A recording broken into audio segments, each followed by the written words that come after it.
So to recap a little bit of what we've talked about over the last few weeks, if you've sort of followed with us through Sundays and Wednesdays, we've been talking about the children of Israel and their exodus out of the land of Egypt, moving toward the promised land. This land flowing with milk and honey. It's what was promised to their people. And we talked quite a bit last week about the miracle of the parting of the Red Sea and how it's some imagery for us as we walk through this idea of baptism and we leave our old life and leave our old self behind and we wash it and we watch it just wash away.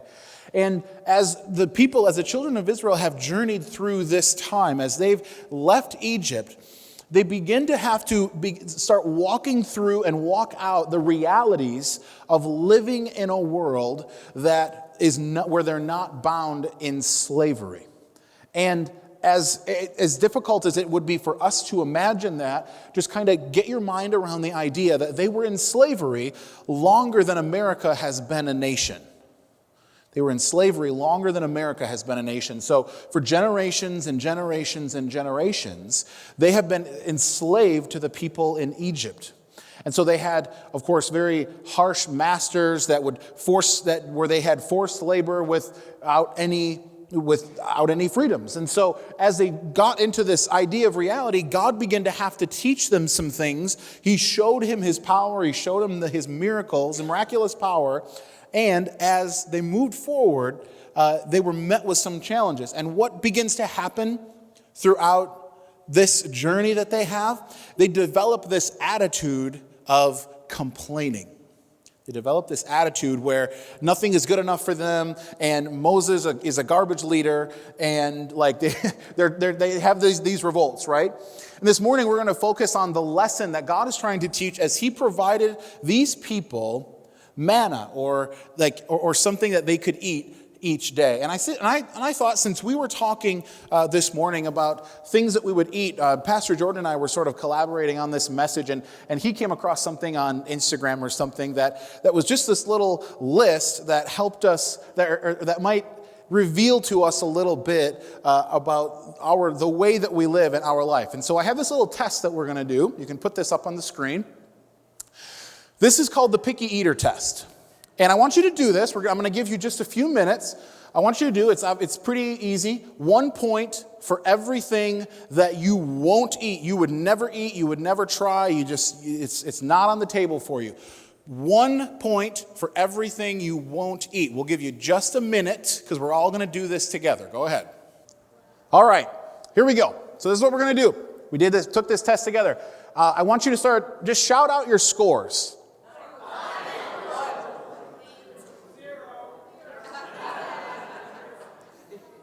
Is anybody over 10? Raise your hand if you're over 10.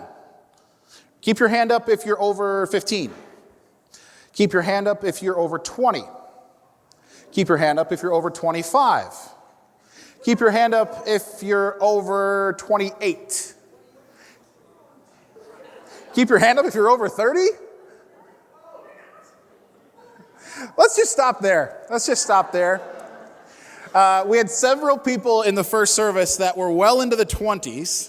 And, it's really interesting to me because my score is 0. I will eat anything on that list. And I like to think that I'm adventurous. And so I'm always watching YouTube videos of different stuff that I can just eat that's adventurous. And I'm a deer hunter. And so this year, my son is 8, and we watched this video of this guy eating a deer tongue. And so we're we have to try it. So I tried it, and it is below average, I will tell you. So there, I saved you. It also takes 5 hours to make a deer tongue, and you get a tiny little piece of meat. Okay, don't worry about it. Don't eat a deer tongue. It's not worth it.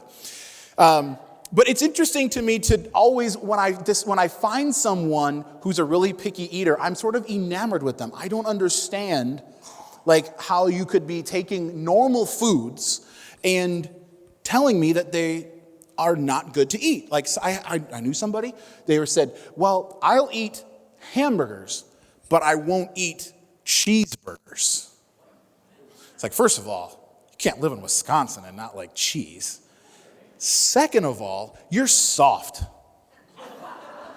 You're soft. Yeah, right? I mean, so like, that's how I feel. I don't judge these people. I don't think they're less Christians for being picky eaters. And if you're a picky eater, I don't hold it against you. I actually think that it's really kind of fun. And so I have a lot of friends who are picky eaters. Pastor Jordan and I took this test together. I think his score was like maybe 3 or 4, like pretty low. He likes to try new stuff. But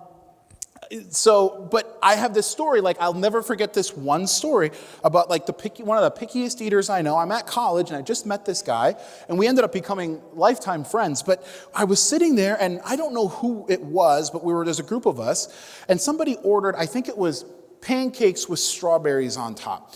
And this person, mind you, he's a grown man. He's an adult, right? And he looked across the table and he's like, ugh, strawberries, huh? The person's like, yeah. It's like, well, I've never tried one. I said, why not? He's like, they're gross. I said, you've never tried a strawberry because you thought they were gross? Well, no, I don't. It's not because I think they're gross. It's just because somebody told me one time that only girls eat strawberries. I said, so you've never tried a strawberry because you think that only girls eat strawberries. I convinced him to eat the strawberry, and his mind was blown. He's like, this is the greatest fruit I've ever had. I said, yeah, you should be a little bit more open-minded. So I love talking to people that like, oh, that's gross. I'm like, how can you think that's gross? But it's interesting to me because we're going to be talking about today the Israelites, not about gross things that they ate, but about how God provided things for them to eat and how that it was a test for them in their lives. And so if you have a Bible this morning, you can turn to the book of Exodus. We are going to be reading in chapter 16.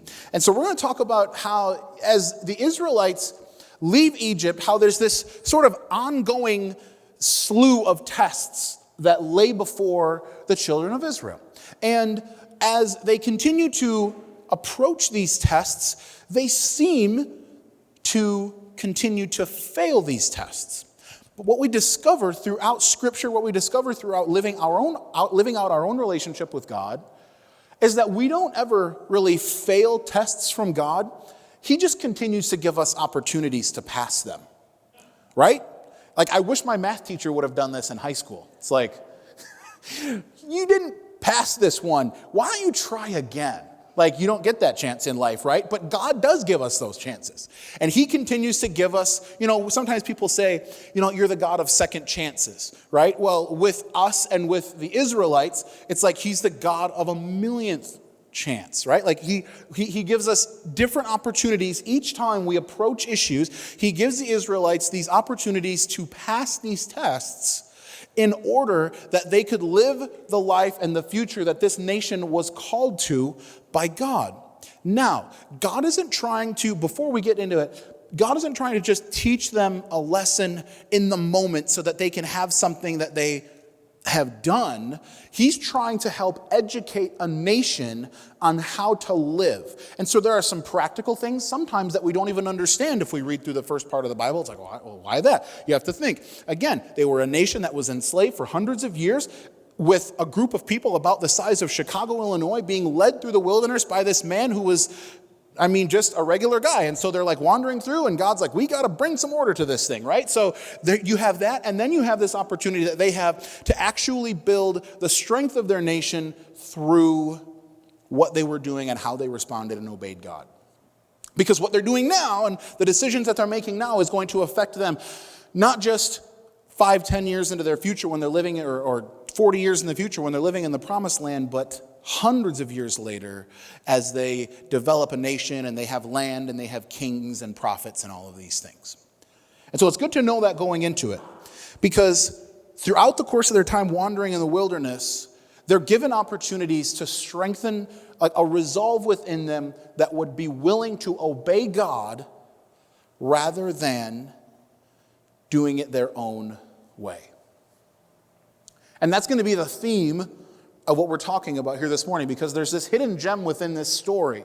Not just that God did a great miracle, not just that he provided for a nation, a large group of people, but that he set out to try to create within them a trust that they didn't have before. And so let's get to the text and let's read it. It's Exodus chapter 16. I'm going to read a good little portion of Scripture, so either follow along with me in your Bibles or on the screen behind me. In verse 1, it says, "Then the whole community of Israel set out from Elim and journeyed into the wilderness of Sin between Elim and Mount Sinai. They arrived there on the 15th day of the second month, 1 month after leaving the land of Egypt. There too, the whole community of Israel complained about Moses and Aaron." So this becomes this common theme.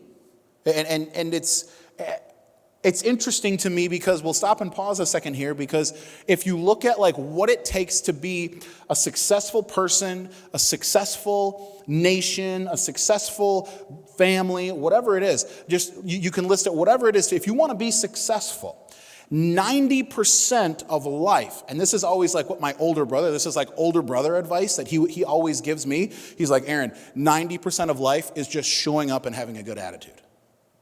Right? That's pretty good advice, right? He'd tell me that growing up. Like he's like, just show up, be on time, have a good attitude. That's all there is to life. I'm like, no, there's more to life than that. He's like, that's it. So that's his mantra in life. So like, show up, be on time, have a good attitude, life is good. But the truth is, like, there's some truth in that, right? Because these people constantly were caught in the cycle of experiencing miracles and then complaining that either those miracles didn't work out the way they thought they should, or that they weren't quite good enough. So verse 3 says, if only the Lord had killed us back in Egypt, they moaned. There we sat around pots filled with meat and ate all of the bread that we wanted. But now you have brought us into the wilderness to starve us all to death. Then the Lord said to Moses, look, I'm going to rain down food from heaven for you. Each day the people can go out and pick as much food as they need. Turn to your neighbor and say need. For that day.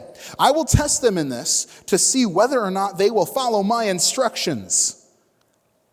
Spoiler alert, they don't. Verse 5, on the 6th day they will gather food, and when they prepare it, there will be twice as much as usual. So Moses and Aaron said to all the people of Israel, by evening you will realize that it was the Lord who brought you out of the land of Egypt. In the morning you will see the glory of the Lord, because he has heard your complaints, which are against him, not against us. What have we done that you should complain about us? And then Moses said, the Lord will give you meat in the evening and bread to satisfy you in the morning, for he has heard all of your complaints against him. For what have we done? Yes, your complaints are against the Lord, not us. And Moses said to Aaron, announce this to the entire community of Israel. Present yourself before the Lord, for he has heard your complaining. And Aaron spoke to the whole community of Israel, and they looked out toward the wilderness. There they could see the awesome glory of the Lord and the cloud. Then the Lord said to Moses, I have heard the Israelites' complaints. Now tell them in the evening, you'll have meat to eat, and in the morning you will have all the bread that you want. Then you will know that I am the Lord your God. That evening, vast numbers of quail flew in and covered the camp. The next morning, the area around the camp was wet with dew. When the dew evaporated, a flaky substance as fine as frost blanketed the ground. The Israelites were puzzled when they saw it. What is it? They asked each other. They had no idea what it was. That's what the word manna means. It means, what is it? Verse 17, so the people of Israel did as they were told. Some gathered a lot, some only a little. But when they measured it out, everyone had just enough. Those who gathered a lot had nothing left over, and those who gathered only a little had just enough. Each family had what it needed. Then Moses told them, don't keep any of it until morning. But some of them didn't listen and kept some of it until morning, but then it was full of maggots and had a terrible smell. Moses was very angry with them. The Israelites called the food manna, for it was like white coriander seed and tasted like honey wafers. So manna for the Israelites becomes this staple food. And I can imagine, the first time you would see it, you would be amazed and in awe. But what eventually happens with the Israelites? They get sick of it, right? They get sick of delicious quail. Well, maybe if you have a 30, maybe you don't like quail either, and that's fine. But they get sick of it and they start complaining again. And they get caught in this cycle where nothing becomes good enough because there's always something that's better. They try to do it on their own. And notice, like, there's this part of this verse that sticks out to me more than anything. It said that some people went and they're like, forget Moses. He's just trying to think about everybody. He's just trying to ration us out. I'm not going to be rationed. I'm taking whatever I want. Well, and then they heap it up in their tent, and it starts to stink, and it's full of maggots. It's like, well, congratulations. You didn't listen to God, right?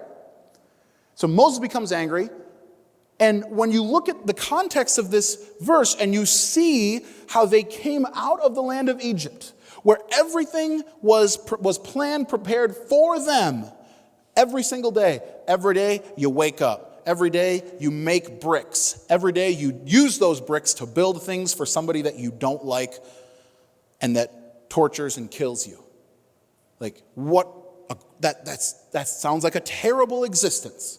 That's why Moses rescues them. God rescues them with Moses out of the land of Egypt and is moving them toward the promised land. But there's this element that has to be looked at here, because there's more than just the miracle that's sitting on the ground with manna and quail. There's this idea that they could wake up every single morning and they could trust and rely on God providing for their everyday needs. You see, it's not, as adults, it's very difficult for us to trust, right?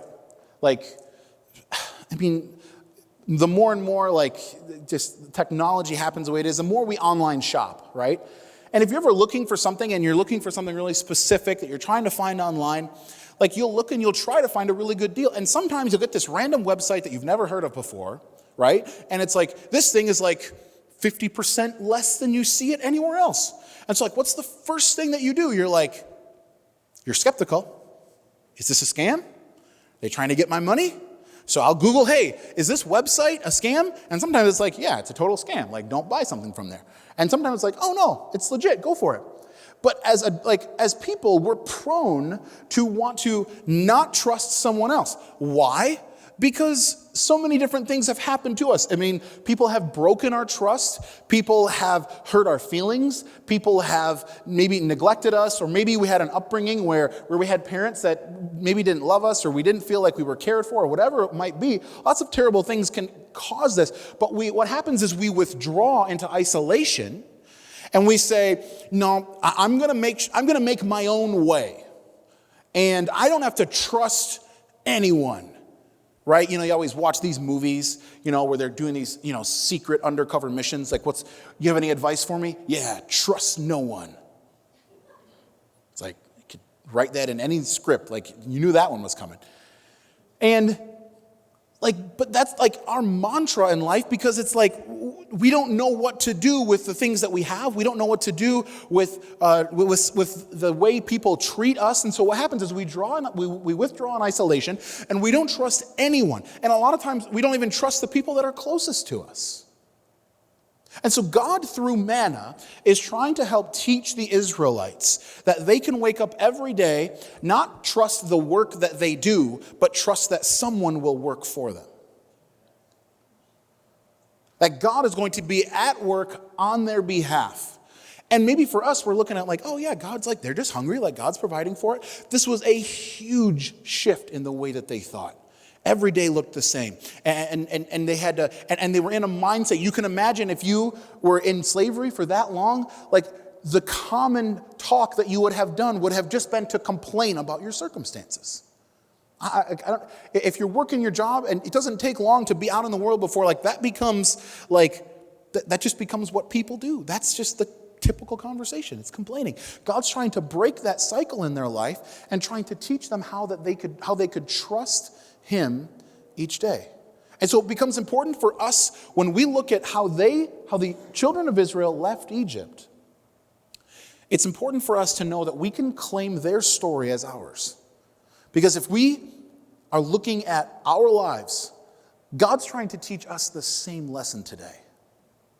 As difficult as it might be, living in America, trying to do everything that we can, trying to save all the money that we can, trying to have homes and cars and trying to, get promotions at work and all the things that we would want to try to strive for. When we begin to trust in the things rather than the one who provided for those things, we, like the Israelites, won't be headed where we need to go. We'll be caught in a cycle, and like the Israelites did, we'll just be wandering in the wilderness. We'll never really know what our purpose would be because we're trusting in the wrong things. And this is kind of a hot button subject because it's when you start talking about should I not trust my job? Should I just quit my job? That's not what I'm saying. I'm saying when you begin to trust in the wrong things, you can take the things and then you can make them the focus. Why is this important? Because God is trying to teach the Israelites a lesson because there will be temptations for these people to trust in the wrong things in their future. Maybe you've read through the Old Testament and you have the same question that most people do. Why is the nation of Israel continually going back and worshiping these other gods? If you read it, you have to have that question. You're like if you read the book of Exodus, you're like, well, this God is real. He brought you out of Egypt. He brought you into this place where he brought you into the promised land, and you're living this life, and he's providing prophets for you. He's providing priests. He's providing a way for you to connect with God. He's given you kings, and he's given you wealth, and he's given you status. He's given you great militaries and all of these things. And then and then they started to worship Baal or Asherah or Molech, and you're like, what is the deal with this? Worshiping gods in those in that day, worshiping those idols, wasn't just we're kind of bored with God. We're kind of sick of our priest. He's just not doing it for me anymore. I'm just not being spiritually fed there. So I'm going to try Baal. That wasn't what it was like at all. Baal and these different gods had very specific purposes. If you prayed to these gods, you got certain things, or so they said. And so when they would go to these false gods, they were looking to get something from those false gods. And so instead of trusting that God would provide a way, they chose to go the other way and say, know what, it's really difficult for me to worship a God that I can't see. I need to carve one. I need to bow down to this God, and this God will give me what I want. And it seems crazy to us now, but in a society like this, when so much revolved around things like making sure that you had rain for your crops, it would be more of a temptation to run to another God to say, all right, you got to give me something. You'll remember when Elijah, maybe if you remember, there's a story in the Old Testament with a prophet named Elijah. He gets up on a mountain and there's all of these people. Some are worshiping, most of them are worshiping this false God, and some are following the true God. And he's saying, you need to choose this day who you're going to serve. You need to choose this day who you're going to trust. Are you going to trust in a God carved with human hands, or are you going to trust in a God who made human hands? Right? And so, of course, this great miracle story. The fire comes down from heaven. Not long after this, they're praying to the God of dew and rain, which was Baal. And they said, all right, now God's going to send rain to the earth.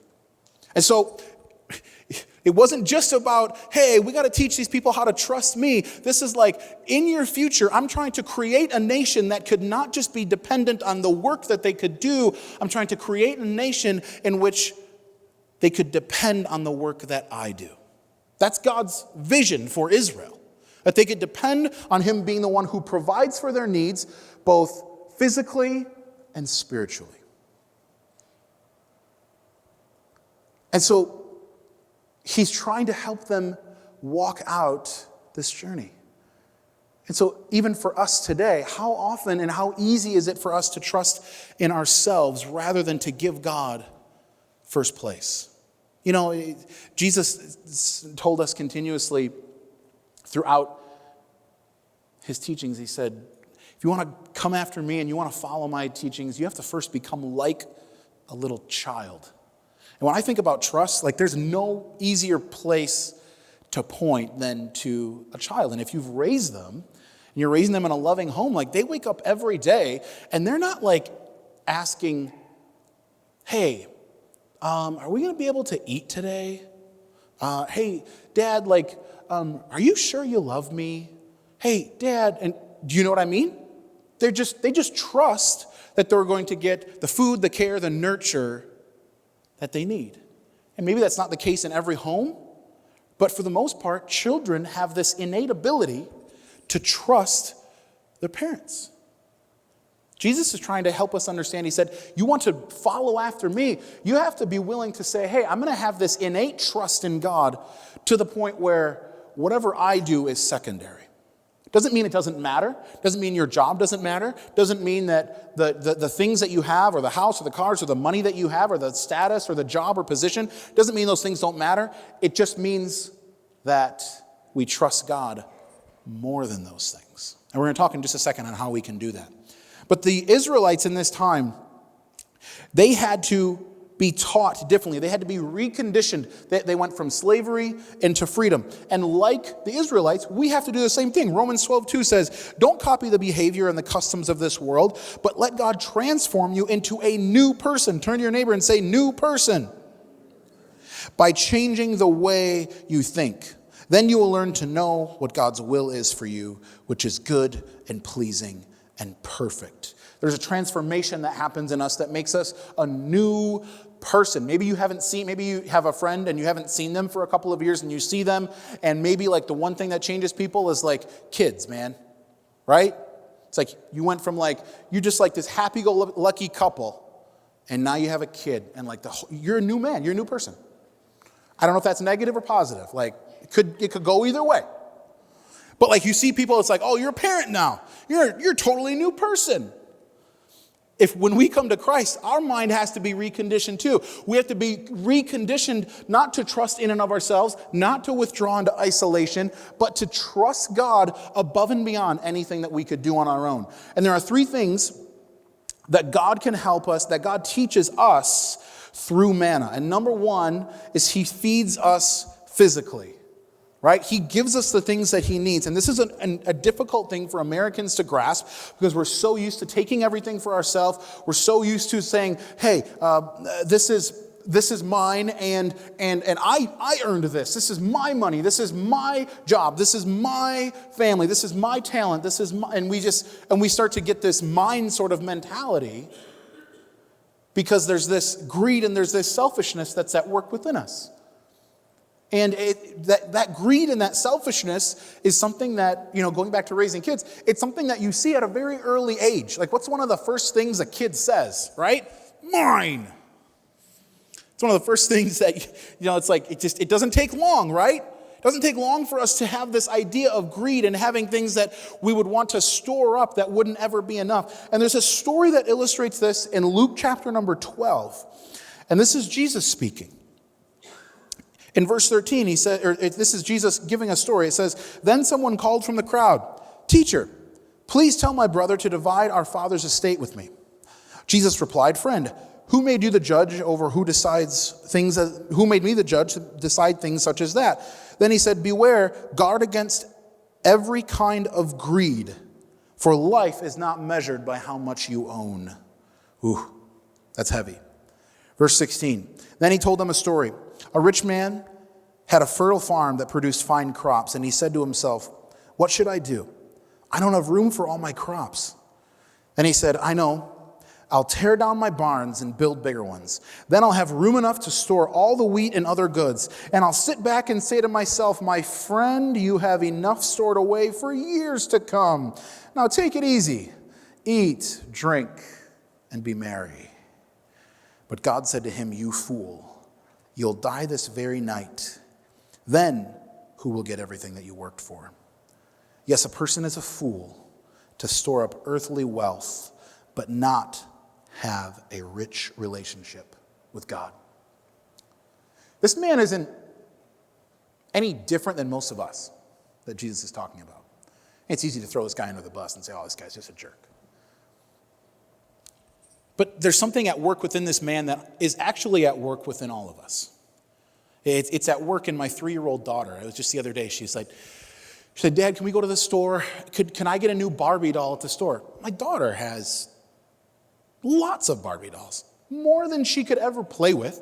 None of them have clothes. I don't know what happens to Barbie doll clothes. Any parents that have advice, I'm all ears, but they disappear. They're just gone, right? So she's like, I need a new Barbie doll. And I said, Violet, you don't need a new Barbie doll. Like, you have so many. And then I asked this question. This was foolish. I said, how many Barbie dolls do you need? And this is what she said. Get this. She said, just one more.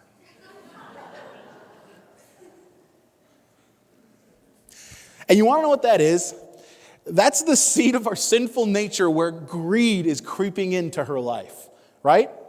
Newsflash, it creeps into everyone's life. And before you throw this guy under the bus for storing up so much stuff, we do this kind of thing all the time, right? We trust in the things that we have and earn more than trust in God. And so is it wrong for us to have barns filled with plenty? No, but one way to put God first in the midst of that and not trust that is to walk in generosity. And that means that you give some of it away. And even if you're sitting here saying, well, hey, I mean, you're not talking to me because I don't have barns of plenty. You should see my bank account. Like, it's not really like what you're making it out to be. It doesn't matter where we are, whether you have a little or a lot. If you trust in that over God, you, like this man, will be living foolishly. And the way to break that cycle, whether you have a little or a lot, is to walk in generosity. It's by giving. It's by sowing into God's kingdom. It's by helping others out of tough places. It's by saying, you know what, God is just as Pastor Paul was talking about earlier, it's about saying, looking at what we do and looking at what we give and saying, all right, God, how can I move toward obedience and giving 10%? How can I walk that out each day? It's about walking in generosity versus walking in the security that your job or your money would try to give you.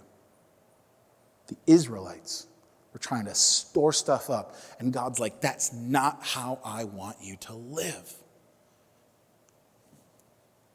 It's not wrong that we have things today. There's other scriptures that would also say that as far as some of our money things go, that we should try to store things up, but not to make them the focal point and the security of our life. Rather, that be secondary to how we could be obedient to God. And so it's important as we walk this out to make sure that we're trusting God and that we're giving him the first opportunity to provide for what we need. Number one, he feeds us physically. Number two, he feeds us spiritually. John chapter 6, verse 32 said, Jesus said to the people, for surely I tell you, it was not Moses who gave you bread from heaven, but my Father gives you true bread from heaven. I am the bread of life. He who comes down from heaven, the bread of God is he who comes down from heaven and gives life to the world. They said to him, Sir, give us this bread all the time. And Jesus said to them, I am the bread of life. He who comes to me will never go hungry. He who puts his trust, turn to your neighbor and say, trust in me will never be thirsty. If we trust God, he's the one who provides for us spiritually. This principle of manna means that we don't store up spiritual experiences and allow them to carry us through our week or our month or our year. That God is looking for those moments to feed us spiritually each day. Each day when we wake up is a new opportunity for us to be fed spiritually from God. And whether that's as simple as opening up a little devotional, one of the things that I do every single morning when I start my day is just read a little quick devotional that takes me like 2 minutes. It's just an opportunity for me to start my day by saying, all right, God, what could you speak into my life today? How could I start this day and look for opportunities to bless others? Just something simple. It doesn't have to be complicated. But just something that could sign up for something that'll just send you an email every morning that says, hey, here's your devotion. That's what I do. It's easy. But it's those opportunities we take each day to allow God to change us. The position that we take is that we're dependent on God. Matthew 5:3 says, God blesses those who are poor and realize their need for him, for the kingdom of heaven is theirs. This just means that if we live our lives as essentially completely dependent, not on like a government system, but on a God system, where the system of God could give us what we need spiritually every single day. If we are so dependent on God that we don't rely on ourselves, and we don't rely just on ourselves, God begins to give us the keys to the kingdom. And what we have to understand is that this isn't just one one thing that we decide to do in a Sunday service. Oh, I'm just going to trust God with everything now. It's a daily decision that we make, as it was with the Israelites, to decide to trust God for their daily needs. So, number one, God feeds us physically. Number two, he feeds us spiritually. And three, he feeds our community. When you look at everything the Israelites did through the wilderness, they did it all together. They were all one. Their experiences, their successes, their failures, their miracles, their defeats, all the things that happened to them one was all and all was one. And one of the most dangerous things that we can do as a Christian is draw away in isolation in our relationships. We do it in so many other areas of our life because we don't want to be hurt, or we don't want to be offended, or we don't want to get our hopes up for something. And so we withdraw from God, and we just keep God at a distance, and we just come to church and we do our thing, and that's it. And then we begin to withdraw from other people because we don't want other people to hurt us. And by doing that,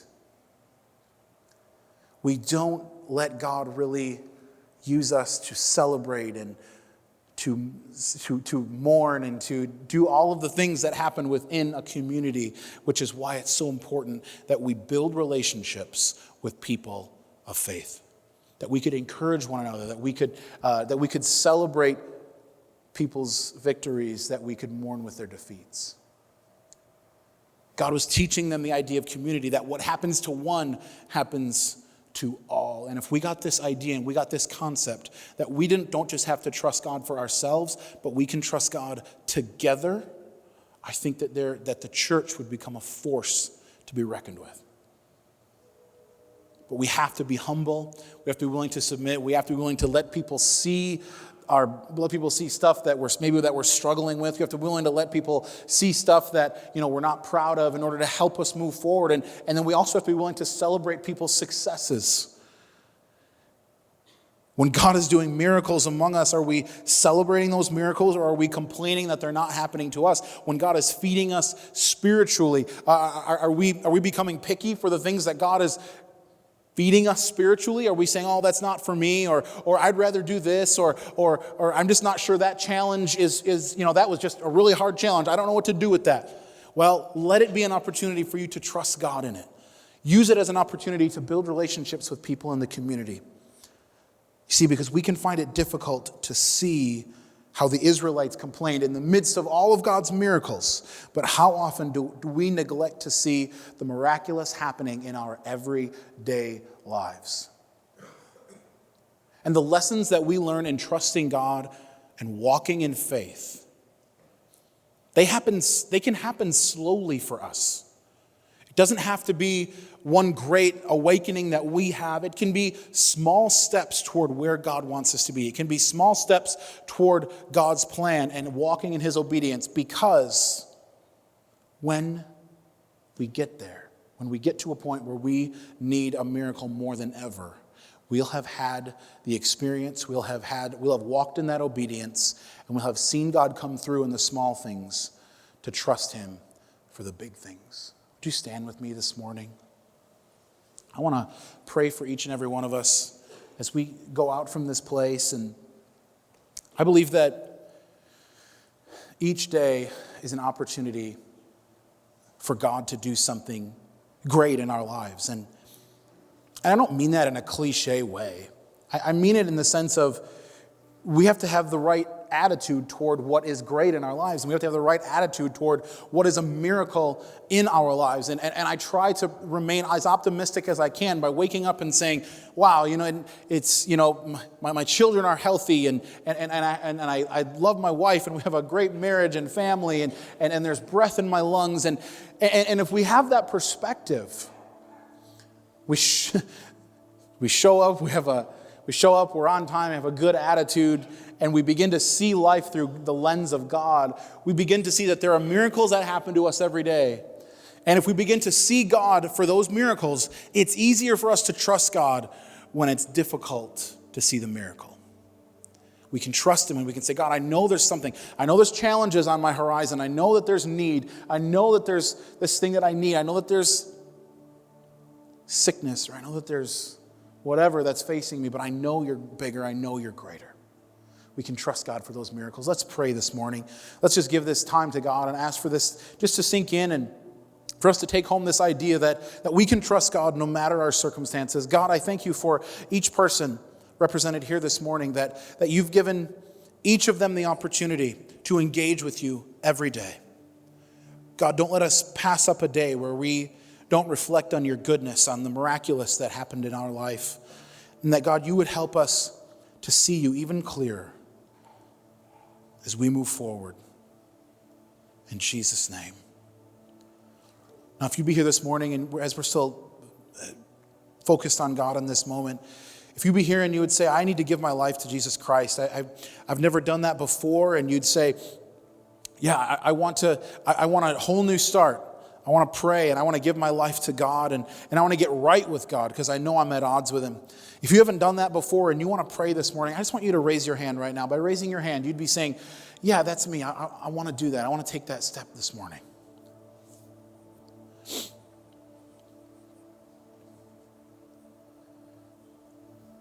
All right. Lord, help us as we go to be people who love you, who love others, and work toward building community and building faith and building trust in you each day. In Jesus' name, amen. Thank you so much for watching one of our videos. Luckily, it doesn't stop there. We have a ton of other sermons from past series and even some other encouraging testimonies and videos. And if you gave your life to Jesus today, please let us know by checking out the link in the description. Feel free to subscribe to our channel and share this video with a friend. You can also support us by checking out the Give button to help reach our community and more. Again, thank you so much for watching, and we hope to see you in the next one.